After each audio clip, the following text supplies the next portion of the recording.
2014 ನಮ್ಮ ಮೈಸೂರು ಕಾರ್ಖಾನೆಯ ಸರ್ವ ಸದಸ್ಯರ ಸಾಮಾನ್ಯ ಸಭೆ ನಡೆಯಿತು. ಸುಮಾರು 10 ವರ್ಷಗಳಿಂದ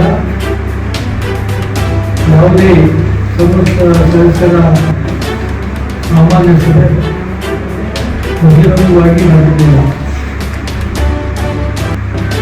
ಒಂದು 9 ವರ್ಷದಿಂದ ಆನ್ಲೈನಲ್ಲಿ ಮತ್ತೆ ಮೈಸೂರು ಬೆಂಗಳೂರು ಜಿಲ್ಲೆಯಲ್ಲಿ 10 ವರ್ಷಗಳ ನಂತರ ಮೈಸೂರಿನ ಸರ್ವ ಸದಸ್ಯರ ಸಭೆಯನ್ನು ದಿನಾಂಕ 18/2 ಇದೇ ವರ್ಷ ನಮ್ಮ ಕಾರ್ಖಾನೆ ಆವರಣದಲ್ಲಿ ನಡೆಸ್ತಾ ಇದ್ವಿ.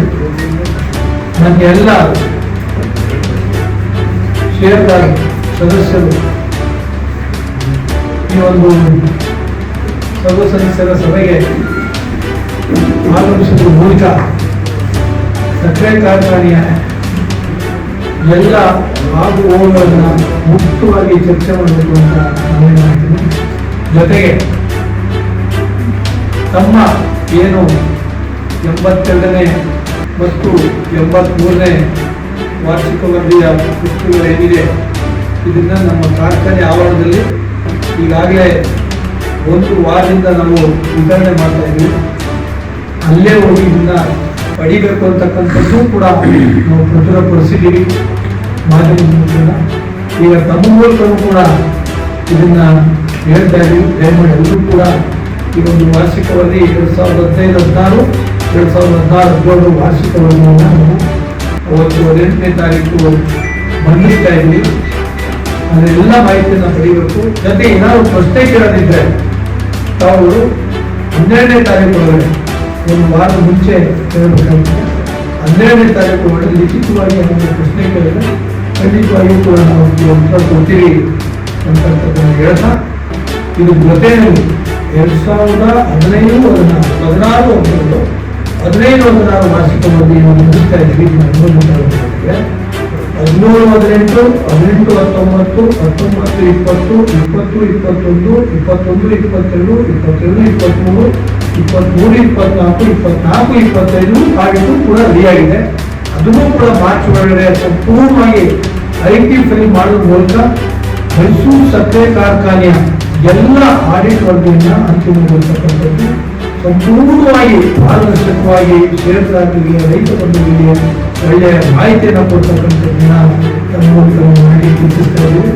ಬಹಳ ಮುಖ್ಯವಾಗಿ 2024, 25 ಮತ್ತು 25, 26ನೇ ಸಾಲಿನಲ್ಲಿ ಸಕ್ಕರೆ ಕಾರ್ಖಾನೆಯನ್ನ ನಾವು ಒಂದು ಸಬಲೀಕರಣಗೊಳಿಸಲಿಕ್ಕೆ ನಮ್ಮ ಸರ್ಕಾರದಿಂದ ವತಿಯಿಂದ ಮುಖ್ಯಮಂತ್ರಿಗಳು ಸಚಿವರು ಎಲ್ಲ ಶಾಸಕರ ಸಹಕಾರದಿಂದ ಏನೆಲ್ಲ ಅಭಿವೃದ್ಧಿ ಕಾರ್ಯಕ್ರಮಗಳನ್ನು ಮಾಡಿದ್ದೀವಿ. 2 ವರ್ಷದಲ್ಲಿ ಸುಮಾರು 300 ಕೋಟಿಗೂ ಹೆಚ್ಚು ಆರ್ಥಿಕ ಶಕ್ತಿಯನ್ನು ಯಾವ ರೀತಿ ತುಂಬಿದೀವಿ ಎಲ್ಲರ ವಿವರಣೆಯನ್ನು ನಾವು ನಮ್ಮ ಸರ್ವಸದಸ್ಯರ ಸಾಮಾನ್ಯ ಸಭೆಯಲ್ಲಿ ನೀಡ್ತೀವಿ. 1933-34 ಪ್ರಾರಂಭವಾದ ನಮ್ಮ ಸಕ್ಕರೆ ಕಾರ್ಖಾನೆ ಇತಿಹಾಸ ಈ ನಮ್ಮ ದೇಶದ ಹೊರಗಡೆನೂ ಕೂಡ ಈ ಷೇರುದಾರರು ಇದ್ದಾರೆ. ಪಾಕಿಸ್ತಾನ, ಇಂಗ್ಲೆಂಡ್ ಎಲ್ಲೂ ಕೂಡ ಅವರೆಲ್ಲರೂ ಕೂಡ ನಾವು ನಮ್ಮ ಸೋಷಿಯಲ್ ಮೀಡಿಯಾ ಮೂಲಕ ಮಾಹಿತಿಯನ್ನು ರವಾನೆ ಮಾಡಿದ್ದೀವಿ. ಬಹುಶಃ ನಾವು ನಮ್ಮ ಫೋರ್ಮಲ್ ಏನು ಈ ನಮ್ಮ ಮೈಸೂರು ಕಾರ್ಖಾನೆಯ ಸಂಸ್ಥಾಪಕರು ಅವರ ಕುಟುಂಬ ವರ್ಗದವರನ್ನು ಯಾರಾದ್ರೂ ಕೂಡ ಕಷ್ಟಕ್ಕಂತ ಒಂದು ಉದ್ದೇಶವನ್ನು ಇಟ್ಕೊಂಡಿದ್ವಿ, ಪ್ರಯತ್ನ ಕೂಡ ಮಾಡ್ತಾ ಇದ್ವಿ. ನನಗಿರೋ ಮಾಹಿತಿ ಪ್ರಕಾರ 3ನೇ ತಲೆಮಾರಿನಿಂದ 4ನೇ ತಲೆಮಾರು ಬಂದಿದೆ ಅಂತಕ್ಕಂಥದ್ದನ್ನ ಕೆಲವರು ಹೇಳಿದ್ದಾರೆ. ಅದನ್ನು ಕೂಡ ಪ್ರಯತ್ನ ಮಾಡ್ತಾ ಇದ್ವಿ.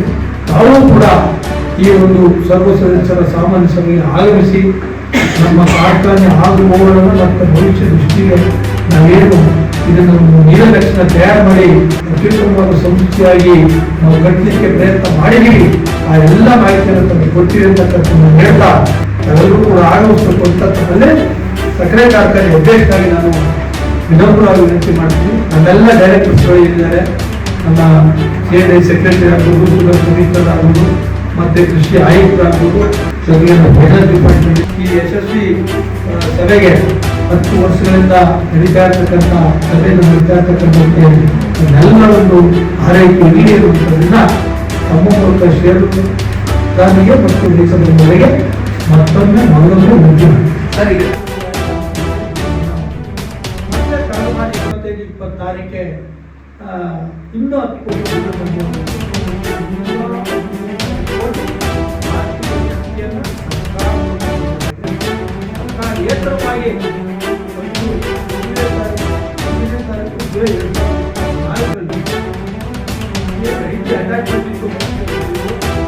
ಸತತವಾಗಿ ನಾವು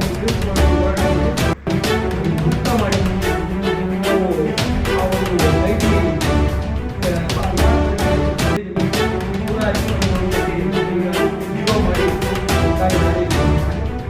ಕಳೆದ ಅಧ್ಯಕ್ಷರಾಗಿದ್ದು